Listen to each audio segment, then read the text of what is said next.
আচ্ছা, ওর কি হয়েছে রে? দেখো না দাদি, আপু মাহমুদ ভাইকে বিয়ে করতে চায় না, সেটা নাকি আবার আব্বুকে চিঠি লিখে জানাবে।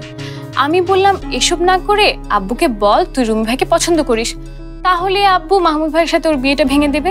আচ্ছা, মেয়ে কি সত্যি ওই রাজপুত্রটাকে পছন্দ করে? হ্যাঁ না দাদি, এটা তো শুধু মাহমুদ ভাইয়ের সাথে ওর বিয়ে ভাঙার কৌশল। হ্যাঁ, দুই বোনে মিলে বোধহয় এসব হচ্ছে না। অবশ্য রুবিকে পছন্দ করার বুদ্ধিটা তুই মন্দ দিসনি। কি সুন্দর, রাজপুত্রের মতো দেখতে। তোমার কি রুমি ভাইকে পছন্দ? কিন্তু আমার পছন্দ হয়ে কি লাভ? আমার তো সেই বয়স নেই। তোমার বড় নাতনির তো বয়স আছে, কিন্তু থেকেও কি লাভ হচ্ছে বলো? হ্যাঁ, সবই ওর কপাল। যাই দেখি কোথায় গেল।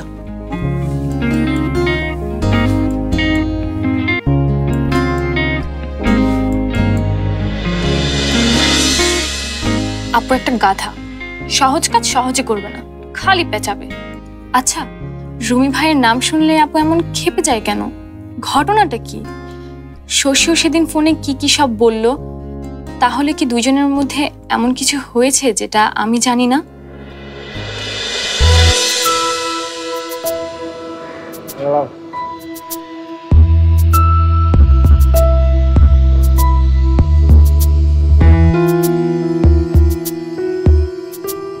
হ্যালো, রুমি সাহেব আসলেন না কেন? উনি আশেপাশেই আছেন, নজর রাখছেন সবকিছুর উপর।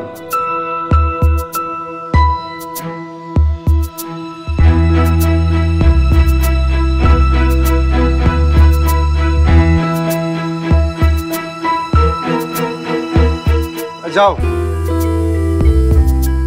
একটা কাজ করুন তো, ভিতরটা একটু ঘুরে আসুন তো, দেখুন তো সবকিছু ঠিক আছে কিনা।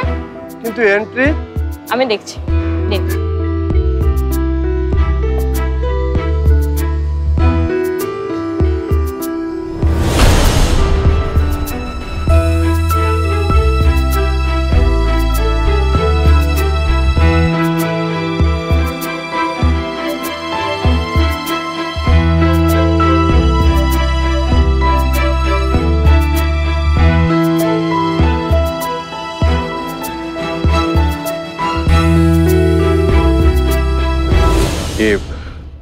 সেদিনের ব্যাপারটার জন্য আরে বাদ দেন তো এসব পুরনো কথা।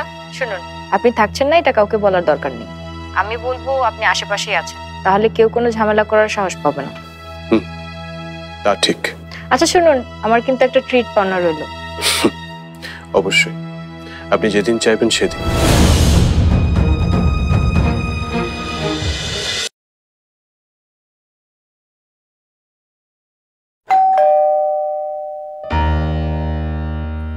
এই সময় আবার কি এলো? কে? আমি বর্ষা।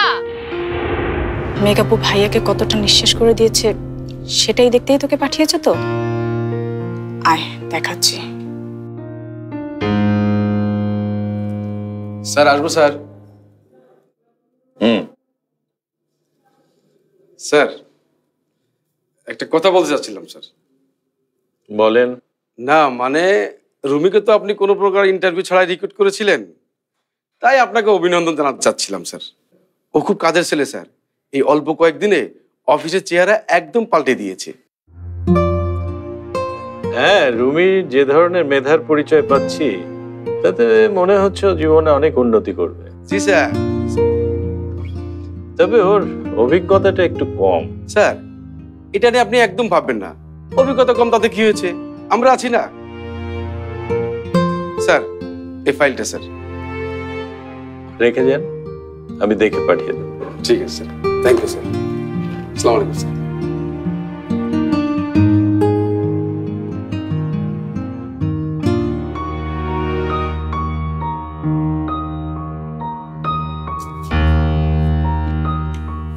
এত কিছু করতে গেলি কেন? না করলে ধনী দুলালির যদি সম্মানহানি হয়। নে মিষ্টি খা। এত মিষ্টি, কোনো গুড নিউজ আছে নাকি? আমাদের মতো গরিবের বাসায় এসেছিস, এর চেয়ে বড় গুড নিউজ আর কি হতে পারে? আমি মনে হয়